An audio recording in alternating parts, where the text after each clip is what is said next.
Welcome to the Journal of Biophilic Design podcast. Many thanks for joining us today on the Journal of Biophilic Design. First of all, if you haven't heard already, there's a bit of news. We're launching the Journal of Biophilic Design as a magazine, so it's available on Kindle. There's also a hardback version. There's over 100 pages of colour and ideas and stuff on biodiversity and sustainability, as well as the science behind biophilic design, living walls, nature walls, and so much more else, psychoacoustics, and anything that you want to know about biophilic design will be in the magazine. First theme is on the workplace. But today, I'm really excited to be joined by Michael Potts, whose name you may or may not know, but he has spent more than 30 years as a wildlife cameraman, working mostly for the BBC and over 50 countries. And in particular, he's worked on the series with David Attenborough, The Life of Birds, and also The Life of Mammals, and also many other programs in the Natural World series. So he's now working with stills photography, both wildlife and landscapes. His website is gorgeous, and I'm going to put a link to that on the blurb that goes with this podcast. He's worked here and abroad. So Michael, first of all, many thanks for joining us today. Pleasure to be here and discuss a lifetime of fascination with the natural world. That's fantastic. That's lovely. I'm so looking forward to this. You know, I'm like a dog with five tails. Can you tell us kind of what sort of got you into photography and what part of your journey, what your journey was, please? Well, I started life from an industrial background, really. I lived in the West Midlands, so very densely populated, very industrial. And I always wanted to get out into the countryside to escape, if you like, from that environment.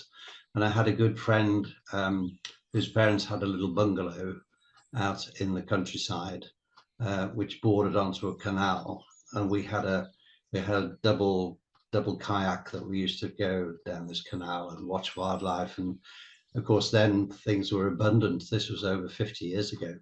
So kingfishers were everywhere. So were water voles.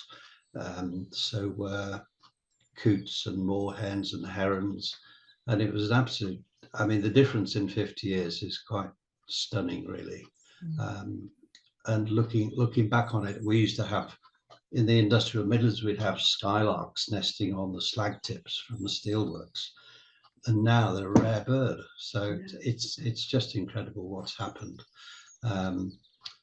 So I that really sparked the interest in wildlife. We used to build hides and listen to tawny owls at night, and we just used to do all those things.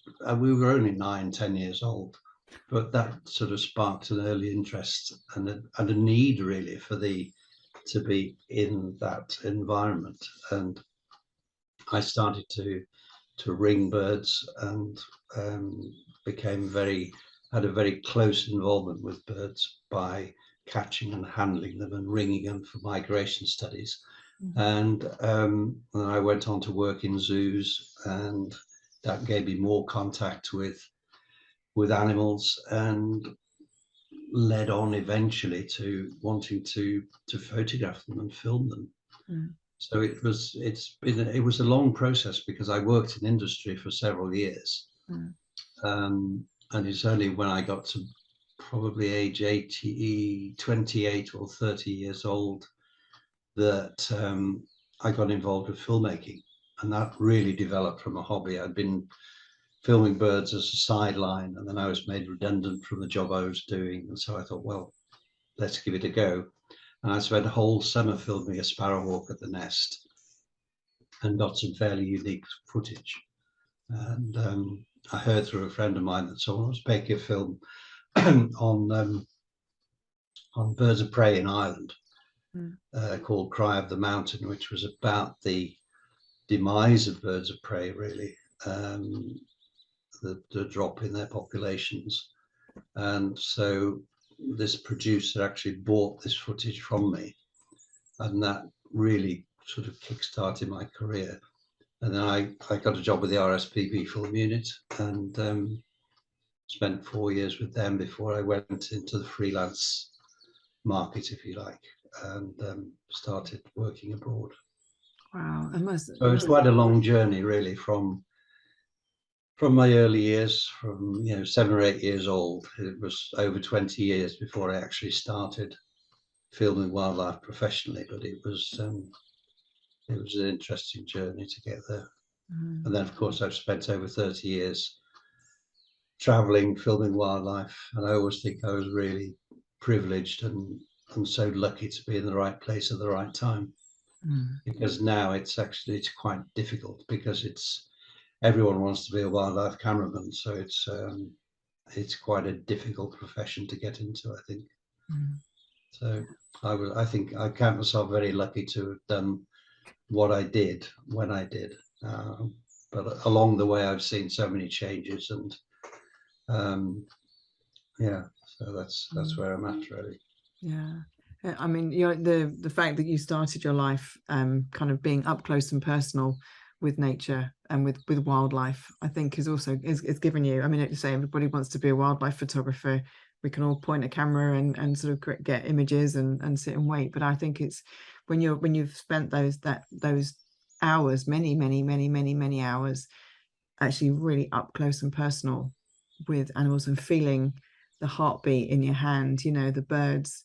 I mean, can you kind of explain, can you sort of describe a little bit of what that feels like to hold like a bird in your hand, when you're sort of obviously ringing it, Yes. Well, most birds you catch using mist nets, so it's especially if you're catching woodland birds, but we also used things called rocket nets or cannon nets, which are used for catching large numbers of birds on the ground, such as wading birds, shorebirds, or geese or ducks, whatever.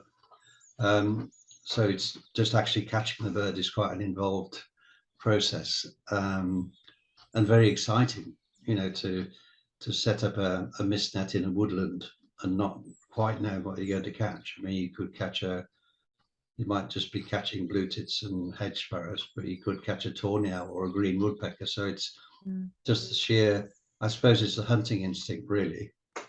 But then to actually have that bird in your hand and to feel its pulse and the strength of it, and just see the intricacies of the plumage and the way they're adapted for their particular way of life. If you've got a sparrowhawk in the hand, you can see, the piercing eye and the bill, which is so incisive, and the legs and the feet, which can shoot out to grab the prey. I mean, they're just so supremely adapted for what they do. So that's really exciting to see things in that way. So that certainly gave me an insight into how birds work, and it was a good grounding, I think, for what came later. Well, this is obviously the Journal of Biophilic Design, and as I mentioned before we started recording, people think biophilia is all about plants and sort of air and all this sort of stuff, but it's actually also about surrounding yourself with life and living things in the living world and the creatures. And if you think people are listening to this who know E.O.Wilson's work, who discussed this mostly in the 80s and then beyond, it's actually we have an inherent connection and need to connect to living species as well. I mean, his seminal work was on an ant colony.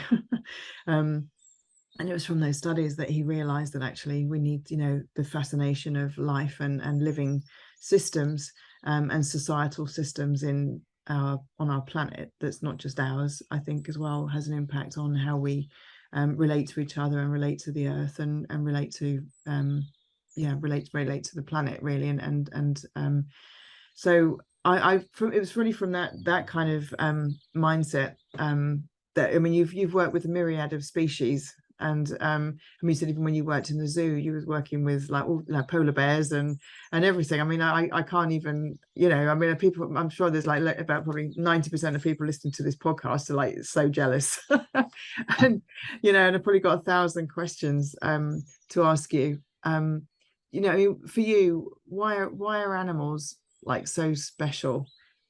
It's a massive question and it's incredibly personal, but for you, why are animals like so special?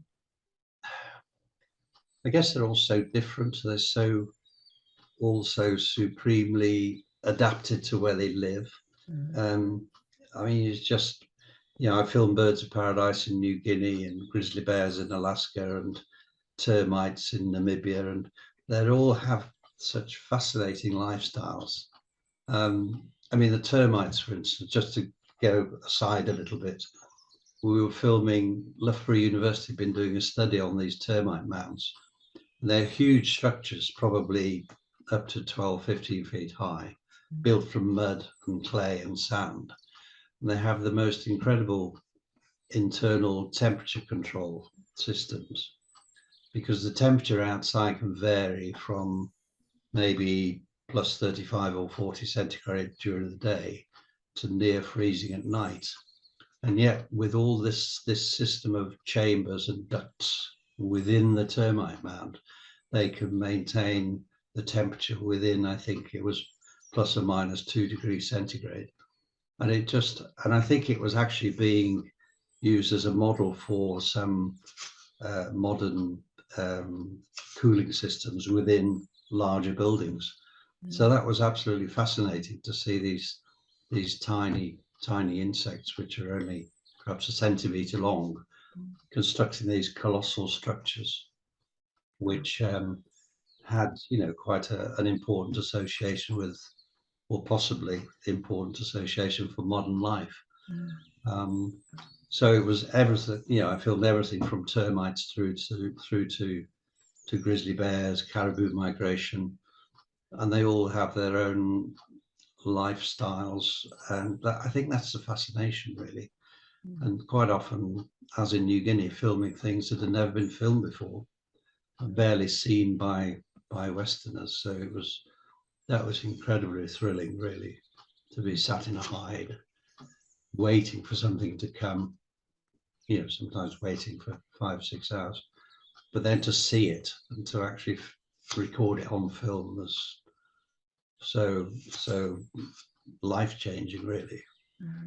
Yeah, I think that's for me as well. When you're watching these programs, you know, like the things that, you know, these, so, you know, thank you on behalf of everybody for actually, you know, having the skill and the talent and the desire to do these things, and the patience as well, because I think you know, we forget we're in our everyday lives, and we go from A to B, and we forget about the impact that we're having.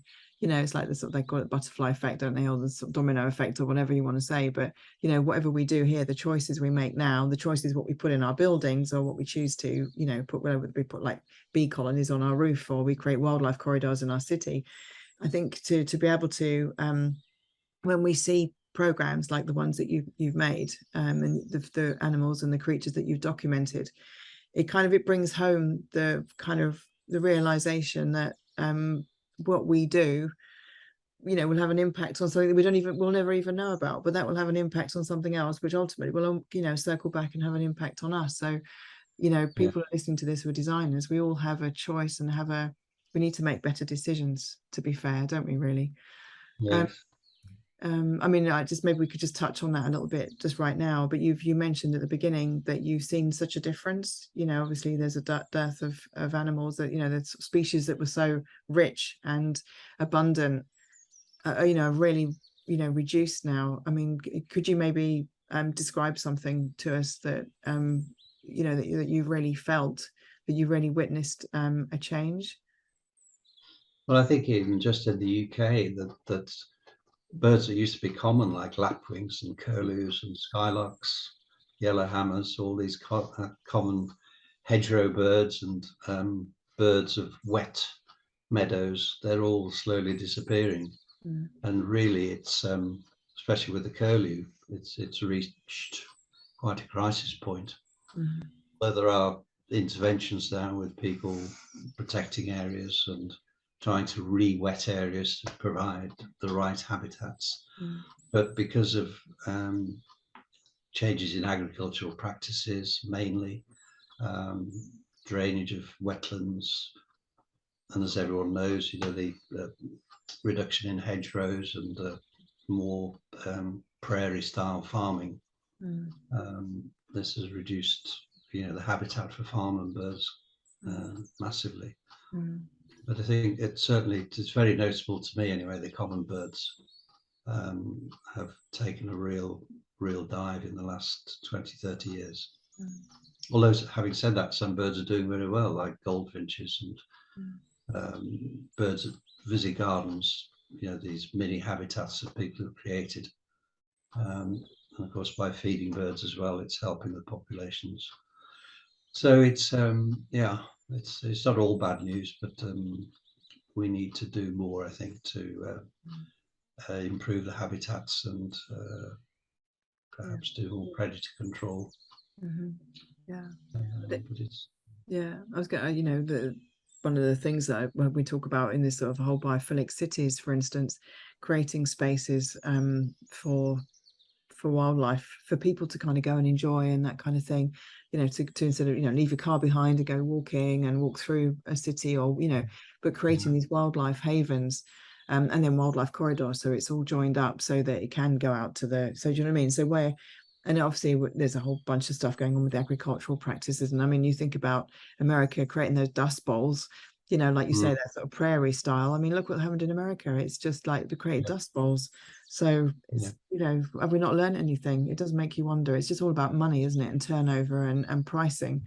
But anyway, there's a whole political thing that we could go down, which maybe we should do, but I'm not, but maybe that's for another podcast.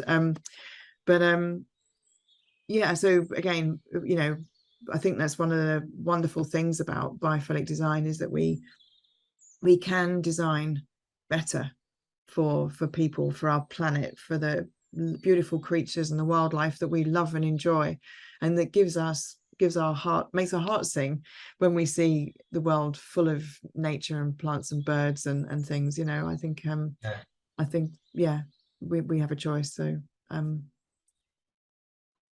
was going to say, I mean, I do photography and I do lots of work, and I think I mentioned it in Africa and India and different places. And when I'm looking down the lens, it's like I have like this sort of intimate moment with whatever it is that I'm shooting, whether it's a leaf on a tree or whether it's somebody. And it's kind of like, I mean, they don't know it obviously because they're on the other side.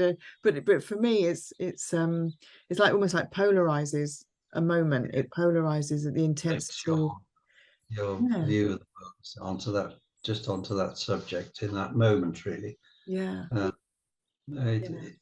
I mean, I find it I mean, it's the excitement, the anticipation when you're out filming, of what could potentially come your way, and that's what really excites me when I'm in the field, especially working from a hide, because you're in this little capsule, and it's you're totally detached from everything else, but you just concentrated on that one area where you expect the bird or mammal, whatever it is, to perform. So it's when it actually happens, it's difficult to describe the feeling, really, but you probably get the impact yourself.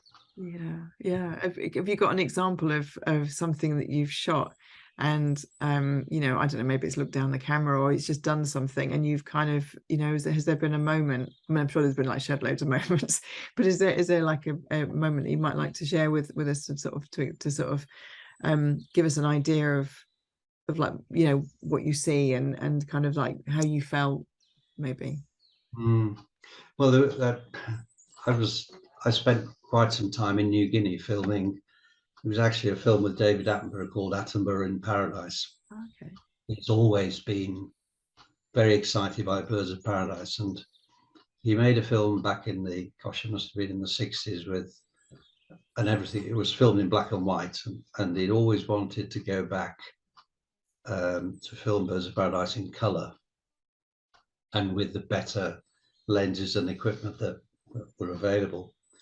So a producer friend of mine called Paul Reddish, who worked for BBC Bristol, actually put in this film idea for a natural world on birds of paradise with David Attenborough, and there were two of us doing the camera work. So it was actually 8 months of camera work. We both did two month stints each. So I spent 4 months basically in New Guinea.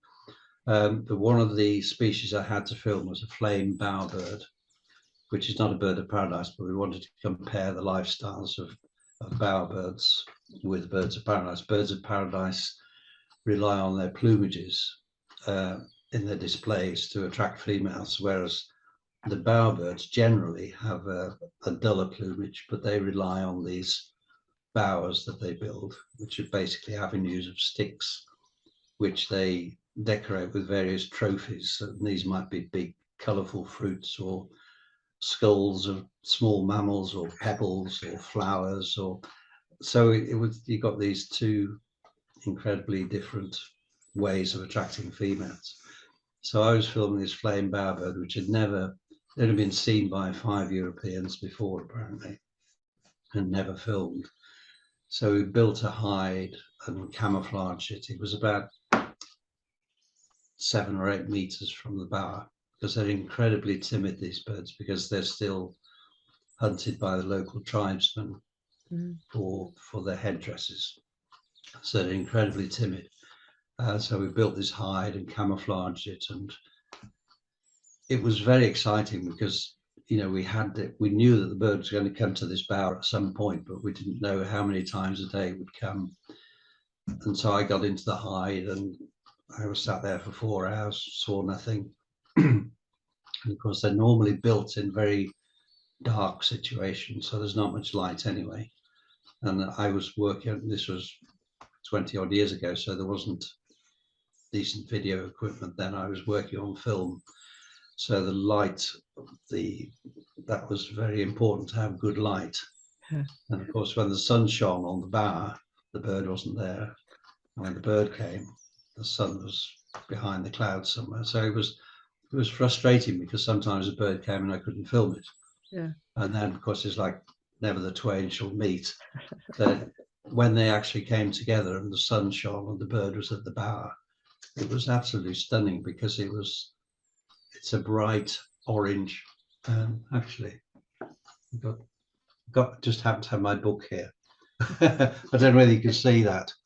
So that's a flame bowerbird there. You raise it up a little bit so people watching this watch it on the video. So say again. So it's a flame bowerbird. Can you see it? So you need to raise it up a little bit more. Sorry. Oh, I see.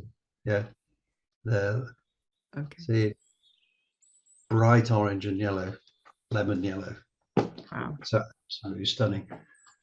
So to cut a long story short, and it's already quite long, it took 10 days to get 3 minutes of footage. So I think I spent over 90 hours in the hide, just getting glimpses every 3 or 4 hours. A bird would come for maybe 30 seconds or a minute. So it was really a matter of piecing it all together, getting tight shots and wide angles and trying to get off camera shots to make the whole thing cut together. But that was very exciting, really. Just every little glimpse of that bird was like gold dust. So wow. That's just an example of what it takes really to get a 3-minute sequence. I mean, what we used to work on was 3 minutes a week for the actual finished program. So. Wow, that's a lot of time, a lot of effort, and yeah, it is. It's very time consuming, and I don't know what the programs cost these days, but they must be in the millions. Yeah, got to just not less just getting your kit out there, isn't it, and getting all the permissions and everything. The technology's improved a lot too, so they've got drones help a lot, I think, to get all these unique angles on, especially on things like blue whales, where you can actually get the top shots looking straight down on them, which were never possible years ago. So. No, of course, unless you're sort of hanging off a mast and kind of a great big camera, but then even then you're not on top of it unless it's capsizing. But then you only get a glimpse anyway. So really revolutionized filmmaking, I think. Yeah, really. Just you guys talking about the bowerbird, and just as you were saying, I was thinking, some people kind of, obviously I can't imagine any listener to this program because they've probably got that sort of mindset, but I think people think animals are all like just all one thing, you know, the fact that the bowerbird is like decorating its nest. I mean, it's like it's a conscious decision to go and find those little flowers and those colors in order to Oh yeah. attract a mate. I mean, there's a consciousness there, isn't there? There's a decision, there's a thought process, there's, you know, it's Oh, like yeah. the intention. But there's all sorts of goings on, you know, with rival males will come and destroy the bower. They'll come in and steal twigs, or they'll complete.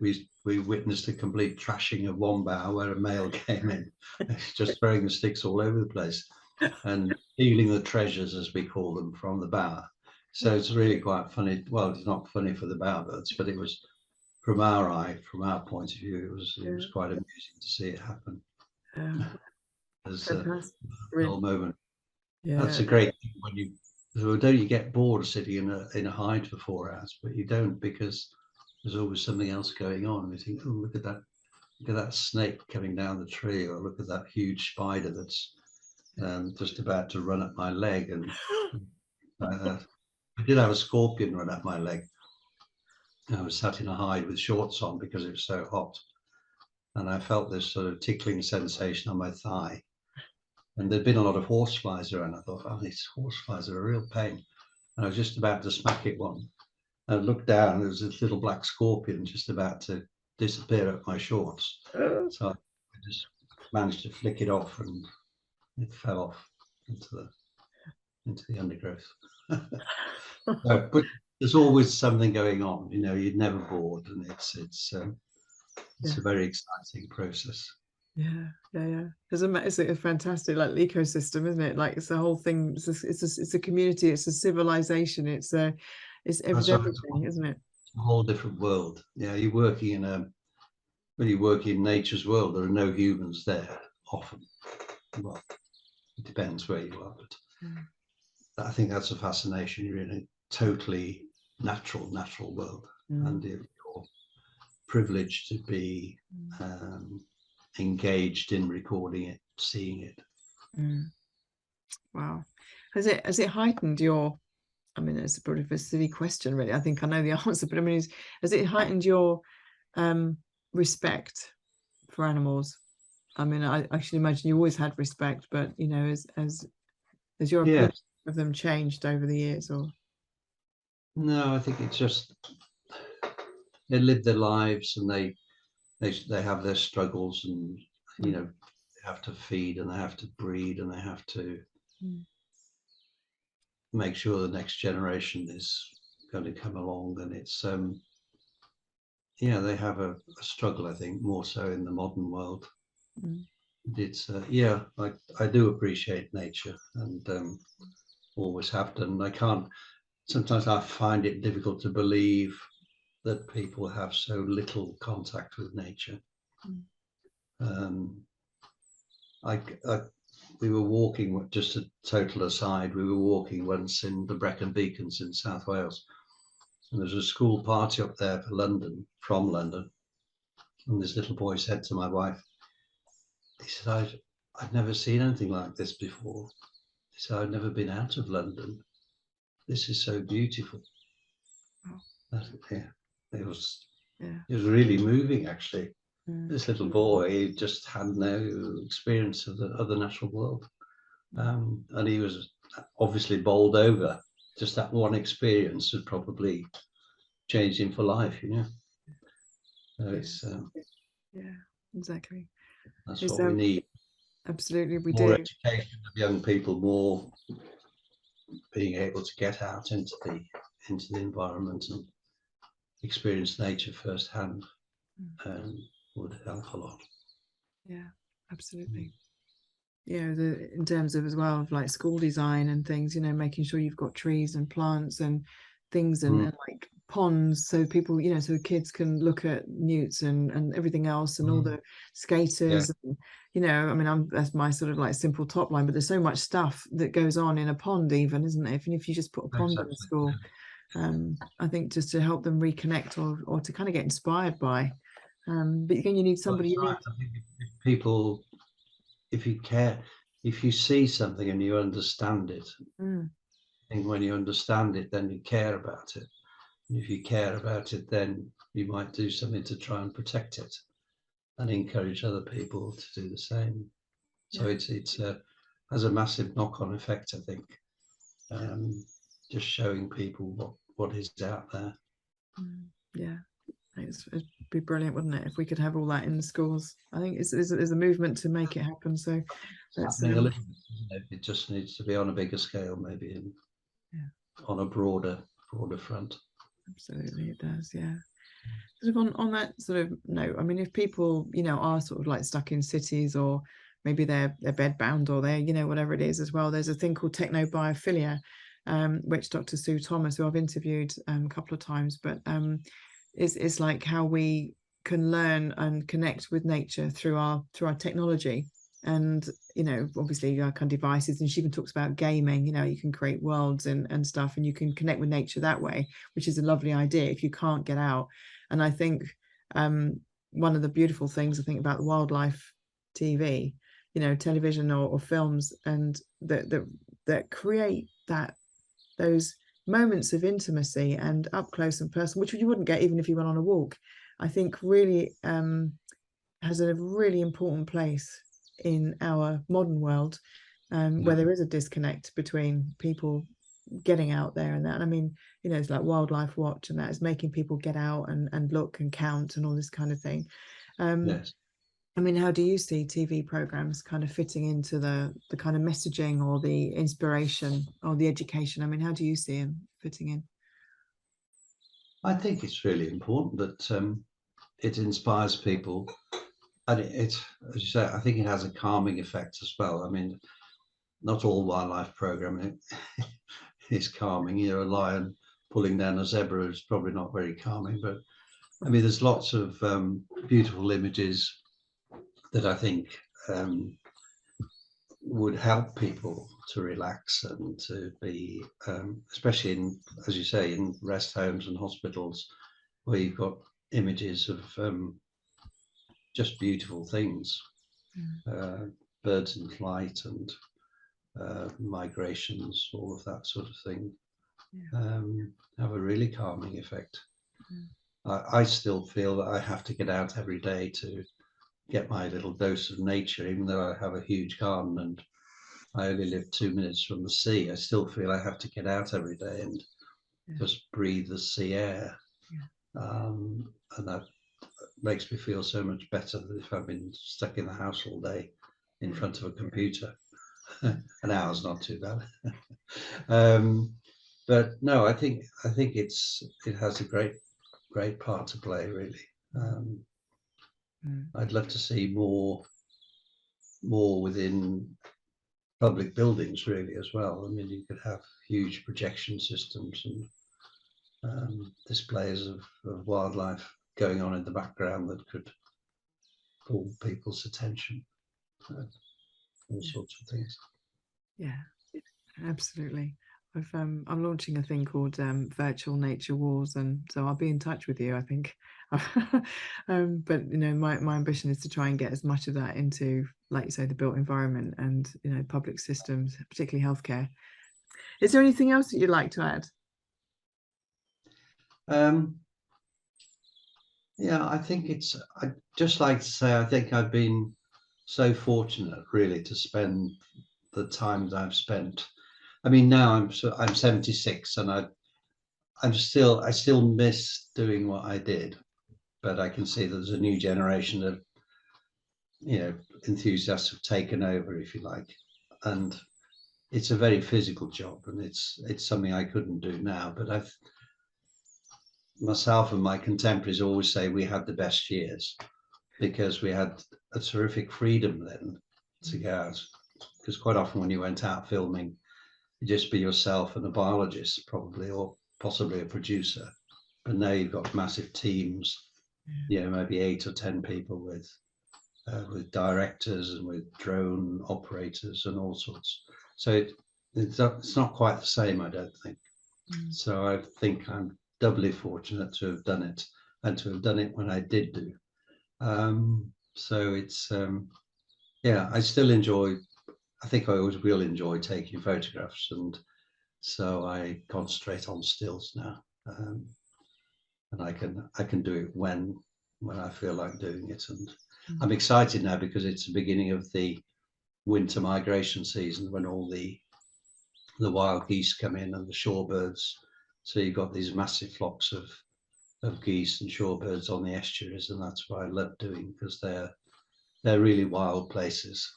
I'm going up to the Hebrides in early November with some old friends, and we go there for the arrival of the barnacle geese, which spend the winter there. So that's an exciting prospect. Yeah, wow. Amazing. And it's also like you mentioned about it's the noise, isn't it? The noise and the smells and the sound, just that. It's like, it's not just like what they look like and everything else. It's like the whole cacophony when you get yeah, it's the environment, it's the smell of the salt air, it's the sound of other birds, it's the huge skies, the movement of the tide. Everything comes together to create this just memorable feeling, really. We go every year, so it's something to look forward to. That's really, really nice. Lovely. Just a final question from me there really is, do you have I mean, you said about the Antarctic, but do you have like a favorite sort of environment? I mean, not necessarily to film in, but just, do you like a sort of natural part of natural environment? Do you have a favorite one? I think probably rainforests are one of the. Yeah, I think it's because of the diversity and the color and the smells and just the whole atmosphere, the humidity and the heat and I mean, the last film I did was on hummingbirds in Brazil, and that was just amazing. In fact, I've given George a copy of it, so you might get to see it sometime. Brilliant. And for the listeners, that's George Harvey who did the audio intro and outro for this podcast. So it's George Harvey, mutual friend. So also you've written a book, which if people want to find out a little bit more, can you tell us the title and where they can get hold of it, please? Yes, it's called Untangling the Knot, Belugas and Bears. That is my natural world on film. And it's published by Whittles Publishing. And I think it's available on Amazon. But if people want to buy it directly from me, I can give them a considerable discount. Fantastic. Well, I'll put the link on the website. Lovely, that's great. Well, if anyone would like to find out a little bit more, there's going to be a link on the blurb that goes with the podcast, and also on the Journal of Biophilic Design website under podcasts. So yeah, and a final question, which I ask everybody at the end of the podcast: if you could paint the world with a magic brush of biophilia, what would it look like? I thought, well, with my zoo experience, I think I'd have the whole, say you had a huge public building, dedicate perhaps the bottom floor and create a mini rainforest with free flying birds, toucans and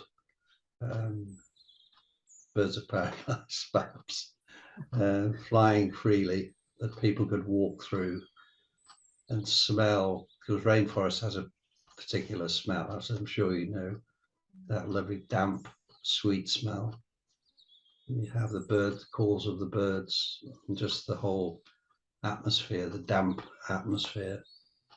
People could walk through and sit and just absorb all of that, and then go back to work refreshed.